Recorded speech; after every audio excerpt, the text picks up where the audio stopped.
बिस्मिल्लाहिर्रहमानिर्रहीम। नाज़रीन अस्सलाम वालेकुम, मैं हूँ इमरान वसीम।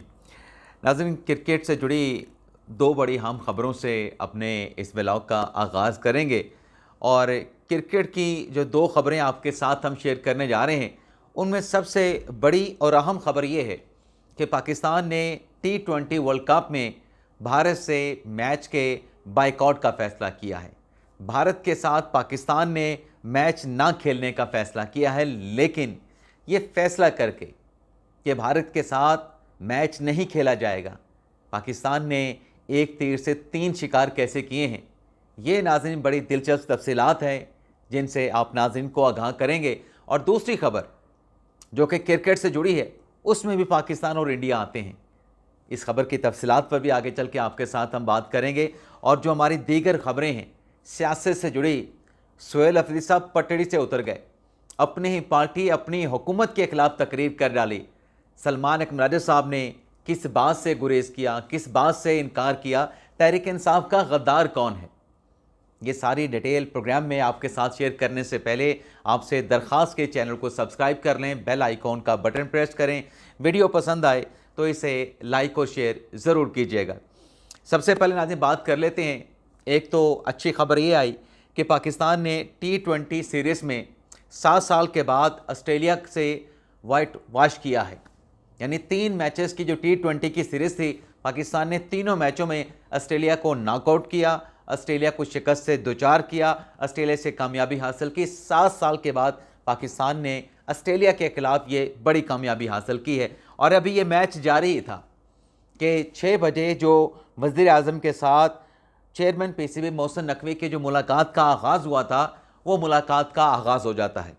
पाकिस्तान ऑस्ट्रेलिया का मैच आगे बढ़ रहा है, वैसे वैसे दोनों की जो मुलाकात है वज़ीर आज़म की, मोहसिन नकवी की, वो मुलाकात प्रोग्रेस कर रही है। पाकिस्तान ऑस्ट्रेलिया का मैच इख्तिताम पज़ीर हुआ और साथ में एक ख़बर सामने आई कि वज़ीर आज़म और मोहसिन नकवी की जो मुलाकात हुई है, इस मुलाकात में ये फ़ैसला किया गया कि पाकिस्तान T20 वर्ल्ड कप में शिरकत करेगा। और जिस रोज़ इस्लामाबाद में ये मुलाकात हुई थी दोनों शख्सियात की, दोनों रहनुमाओं की, मैं शहबाज शरीफ और मोहसिन नकवी साहब की इससे पहले वाली मुलाकात की बात कर रहा हूँ, जिसमें यह फैसला हुआ था कि जुमे या पीर के दिन तक पाकिस्तान वर्ल्ड कप में जा रहा है, पाकिस्तान वर्ल्ड कप में नहीं जा रहा, जुमे या पीर तक खबरें आ जाएगी। उस दिन हमें आपके साथ ये खबर शेयर कर दी थी कि पाकिस्तान वर्ल्ड कप में शिरकत के लिए जाएगा और गालिब इम्कान यही था कि इंडिया के साथ मैच का बाइकआउट किया जाएगा। और आज एग्जैक्टली वही हुआ है कि पाकिस्तान T20 वर्ल्ड कप में तो शिरकत करेगा, लेकिन भारत के साथ जो T20 वर्ल्ड कप का मैच 15 फरवरी को शेड्यूल है श्रीलंका के प्रेमादासा स्टेडियम में कोलंबो में, उसका पाकिस्तान बाइकआउट करेगा। अब पाकिस्तान के इस फैसले ने तहलका मचा के रख दिया है। कैसे तहलका मचा के रख दिया है? एक तीर से तीन शिकार वाली बात की डिटेल तो मैं अभी आपके साथ शेयर करूंगा। ये जो मैच है ना पाकिस्तान इंडिया का, ये रेवेन्यू जनरेट करता है। जो 500 का टिकट है वो कितने हज़ार में फ़रोख्त होता है, जो 1000 का टिकट है वो कई हज़ारों में फ़रोख्त होता है, यानी 10-10 हज़ार 20-20 हज़ार में टिकट फ़रोख्त होता है। और जब ये मैच मुनक्कद होता है उससे कई दिन पहले ही होटल्स की बुकिंग हो जाती है। और फिर जो मीडिया राइट्स होते हैं, नशरियात के जो राइट्स होते हैं, वो भी अरबों रुपए के होते हैं, मिलियन ऑफ डॉलर्स के होते हैं, उनको भी झटका लगेगा।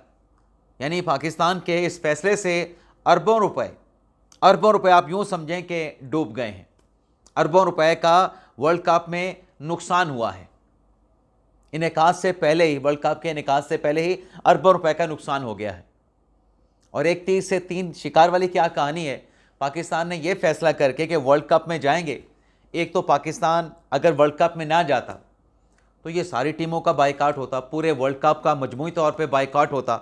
यानी इंडिया के अलावा जो पाकिस्तान के दीगर मैचेस हैं उनका मज़ा भी करकरा हो जाता। तो पाकिस्तान ने यह पैगाम दिया कि हमारा सिर्फ जो बाइकआउट है वो सिर्फ भारत के खिलाफ है, बाकी टीमों के खिलाफ पाकिस्तान का कोई बाइकआउट नहीं, बाकी टीमों के खिलाफ पाकिस्तान के कोई तहफ़्फ़ुज़ात, कोई रिजर्वेशन नहीं।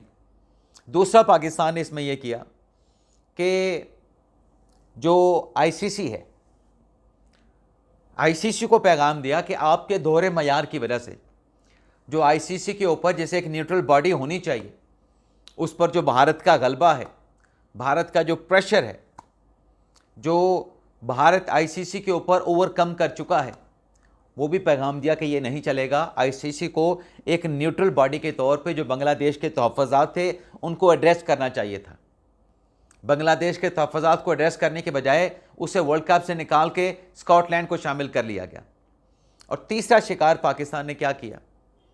तीसरा शिकार या तीसरा पाकिस्तान ने इसमें जो बेनिफिट लिया वो ये है कि पाकिस्तान ने बांग्लादेश के साथ अपनी सपोर्ट का इजहार किया कि अगर हम आईसीसी के इजलास में आपको सपोर्ट कर रहे थे, उस आईसीसी वाले इजलास से हट के हमने वर्ल्ड कप में भी आपको सपोर्ट करने का ऐलान किया। हम इंडिया के साथ मैच नहीं खेलने जा रहे।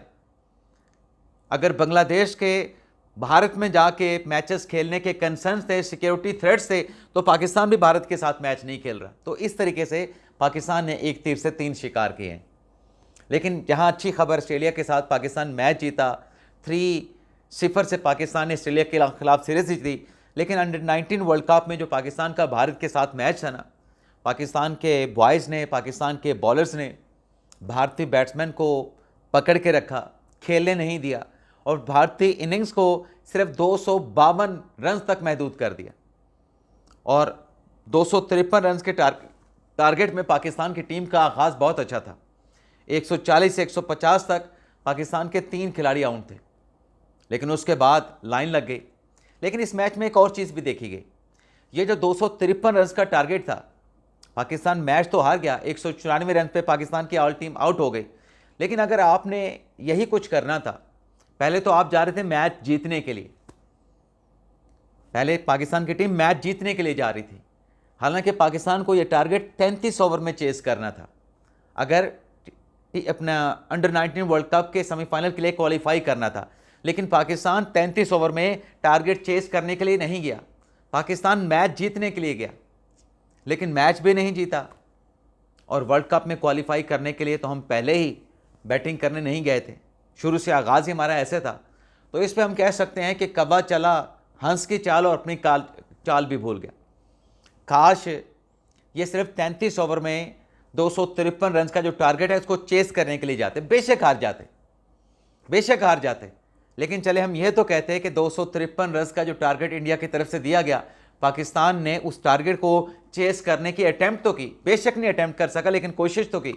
इन्होंने कोशिश भी नहीं की और मैच जीतने के लिए परवाह नहीं की कि 33 ओवर में चेस करना है, 40 ओवर में चेस करना है या 45 ओवर में चेस करना है।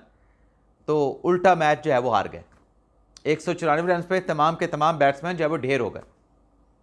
अब सियासी खबरों पे आ जाते हैं। सबसे पहले तो सोहेल अफरीदी साहब की बात कर लेते हैं, जिन्होंने आज खैबर जिरगे से खिताब किया है। अब सोहेल अफरीदी साहब का जो खिताब है नाज़रीन, उसमें 3 फैसले उन्होंने बताए हैं। अब ये खैबर जिरगा कितना बड़ा था, कितना बड़ा नहीं था, मैं इस डिबेट में, इस बहस में नहीं जाऊँगा। 8 फरवरी को सब पता चल जाएगा कि जो स्टेट मूवमेंट सोहेल अफरीदी साहब ने की है वो कितनी कामयाब हुई है, कितने लोग घरों से निकले हैं, कितना शटल डाउन हुआ है, कितना यौम सलाह मनाया गया है, कितना पहिया जाम हड़ताल हुई है, सब कुछ वाज़े हो जाएगा, आवाम के सामने आ जाएगा। लेकिन इसमें 3 फैसले किए गए खैबर जिरगे में। फिर मैं आता हूँ, बताता हूँ कि सोहेल अफरीदी साहब ने अपनी हुकूमत के खिलाफ, अपनी पार्टी के खिलाफ कैसे तकरीर कर डाली। फैसले 3 ये हुए कि हमें जबरी तौर पर अपने घरों से बेदखल किया गया, लिहाजा वफाकी हुकूमत और जिस इसने हमारी कुर्बानी का मजाक बनाया वह माफ़ी मांग कर अपने अल्फाज वापस लें। तो माफ़ी मांगने का कहा है। तीसरा, बार बार अपने घरों से बेदखली बंद कमरों के फैसलों का नतीजा है इस दफ़ा हमारा रुख जो है पुरअमन तौर पे इस्लामाबाद की तरफ होगा। अब हम रियासत पर काबिज लोगों से अमन से जीने का हक मांगेंगे। तीसरा फैसला, पहले मरले में खैबर अमन जिरगे के फैसले तमाम कबायली इजला में जिरगों के सामने रखे जाएंगे, उनका मशवरा भी लिया जाएगा। फिर पूरे खैबर पख्तूनख्वा का कौमी जिरगा बुलाया जाएगा, जिसमें आखिरी फैसला होगा कि पख्तून कौम अब मज़ीद बंद कमरों के फैसले कबूल नहीं करेगी। रियासत पाकिस्तान काबिज माइंड सेट को इससे आगाह करेगी। सोहेल खान अफरीदी का ट्वीट, ये अफरीदी साहब ने कर दिया। पीटीआई के ऑफिशियल जो एक्स अकाउंट है वहाँ से क्या कहा जा रहा है, अब नाज़रीन सुनिएगा कि अफरीदी साहब क्या कह रहे हैं, बजाते खुद वो क्या ऐलान कर रहे हैं। सोहेल अफरीदी साहब कहते हैं कि जब रजीम चेंज के ज़रिए इमरान खान की जबूरी हुकूमत को गिराने का मनसूबा बनाया जा रहा था तो उसमें यह भी शामिल था कि खैबर पख्तूनख्वा में दोबारा दहशतगर्दों को बसाया जाए। ये बंद कमरों का फैसला था। यानी जब इमरान खान साहब की हुकूमत गिराई जा रही थी उस वक्त ये फ़ैसला हुआ। हम पहले भी कई मरतबा ये बात कर चुके हैं कि दहशत गर्दों को खैबर पख्तूनख्वा में ला के आबाद किया जाएगा। अब आप देखिएगा कि ये अपने खिलाफ कैसे आगे चल के बात करते हैं। आगे कहते हैं कि जब हमें पता चला तो मुराद सईद की क़यादत में हमने पूरे खैबर पख्तूनख्वा में एहतजाज किए। ये रिकॉर्ड का हिस्सा है। हम चीखते चिल्लाते रहे। दहशत गर्दों को एक बार फिर खैबर पख्तूनख्वा पे मुसल्लत किया जा रहा है। एक बार फिर पख्तूनों के सर का सौदा किया जा चुका है। एक दफ़ा फिर बंद कमरों वाले पख्तूनों के सर पर डॉलर कमाने जा रहे हैं। लेकिन कहा गया कि हम झूठ बोल रहे हैं। उस वक्त की वफाकी हुकूमत ने भी, DGISPR ने भी इसको प्रोपोगंडा करार दिया। अब ये जो बात कर रहे हैं, इस बात का जो तोड़ है, इस बात को जो काउंटर करते हैं, इमरान खान साहब का अपना एक वीडियो क्लिप मौजूद है जिसमें खान साहब इन लोगों की खैबर पख्तूनख्वा में जो आबादकारी है उसका दिफा कर रहे थे। लेकिन मैं इमरान खान साहब के क्लिप का सिर्फ हवाला दे रहा हूँ, उस पर एम्फसाइज नहीं कर रहा, उस पर ज़ोर नहीं डाल रहा कि अफरीदी साहब क्या कह रहे थे, उनका लीडर क्या कह रहा है। मैं लीडर वाली बात को सिर्फ हवाला दे के साइड पर रखता हूँ। अफरीदी साहब खुद क्या फरमा रहे हैं, उनकी बात में कैसे तजाद है, ज़रा तीसरा पैराग्राफ पढ़ लें। हम उन्हें बताते रहे कि दहशतगर्द दोबारा आ रहे हैं, लेकिन किसी ने उनके खिलाफ कार्रवाई नहीं की। दहशतगर्द हमारे घरों तक पहुंच गए, किसी ने कोई कार्रवाई ना की। रात को दहशतगर्द बंदूक की नोक पर लोगों से खाना खाते हैं। सुबह सिक्योरिटी फोर्सेस वाले आ जाते हैं कि खाना क्यों खिलाया, खाना ना खिलाओ तो दहशतगर्द मारते हैं, खिलाओ, खाना खिलाओ। सिक्योरिटी फोर्सेस वाले मारते हैं गरीब को कि आपने खाना क्यों खिलाया, पख्तून जाएं तो जाएं कहाँ। अब बात यह है कि अगर वो जो दहशतगर्द जिनको आप कहते हैं कि ला के बसाया गया, आज अगर रियासत ये कह रही है, छोड़ दें किसने क्या फ़ैसला किया था, किसने ला के आबाद किया था, आज अगर रियासत इनको दहशतगर्द कह रही है, आप तो TTP का नाम लेने के लिए तैयार नहीं, आप तो इनको दहशतगर्द कहने के लिए तैयार नहीं। चलें, आप दहशतगर्द कहने के लिए तैयार हो भी जाएँ, तैयार हो भी गए। अब अगर रियासत कह रही है कि इनके खिलाफ इंटेलिजेंस बेस्ड ऑपरेशन होने हैं, तो फिर आप इंटेलिजेंस बेस्ड ऑपरेशन को सपोर्ट करने के बजाय आप क्यों कहते हैं कि इनके साथ बात करें? आप क्यों कहते हैं कि इनके साथ बात करें? अगर रियासत इनके खिलाफ ऑपरेशन करके दहशतगर्दों का खात्मा चाहती है, दहशतगर्दी का खात्मा चाहती है, तो आप रियासत के साथ खड़े होने के बजाय आप कहते हैं कि यह बंद कमरों का फैसला है, हम इंटेलिजेंस बेस्ड ऑपरेशन की इजाजत नहीं देंगे। आपकी तो अपनी बातें आपके अपने खिलाफ हैं। और फिर आखिरी बात नाज़रीन सुने। पहला सवाल खाना खिलाने का नहीं, सवाल यह है कि वो हमारे घरों तक पहुंचे कैसे। बॉर्डर, सुनिएगा, सवाल यह है कि हमारे बॉर्डर घरों तक पहुंचे कैसे। बॉर्डर की हिफाजत और सिक्योरिटी फोर्सेस की जिम्मेदारी है। हमारे घर तक पहुंचने से पहले 50-50 चेक पोस्टें हैं, वो सब क्रॉस करके हमारे घरों तक पहुंचे, तो अब हमें घरों से निकालते हो, जो सरासर ज्यादती है। वज़ीर आला सुहेल अफरीदी।